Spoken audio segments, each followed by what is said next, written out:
ভোর রাত্রে যখন সাহরি খাইতে উঠবেন, সাহরি খাওয়ার পর ফজরের আজানের আগে আপনি 10 মিনিট 5 মিনিট একটু আল্লাহর কাছে ক্যাবলামুখী হয়ে হাত তুলে রুমের লাইটটা বন্ধ করে একটু আল্লাহর সাথে কথা বলবেন।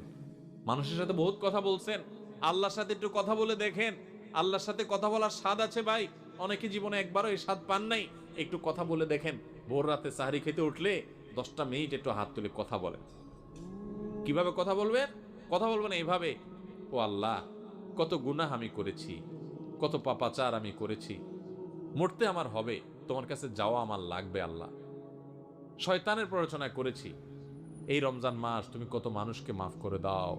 নবী করিম সাল্লাল্লাহু আলাইহি ওয়াসাল্লাম বলেছেন, ওয়ালিল্লাহি উতাকাউ মিনান নার ওয়া যালিকা ফি কুল্লি লাইলা। রমজানের প্রত্যেক রাতে আল্লাহ তাআলা অনেক মানুষকে সাধারণ ক্ষমা ঘোষণা করে দেন, যে যাও অমুক অমুক অমুক অমুক, যাও তোমাদের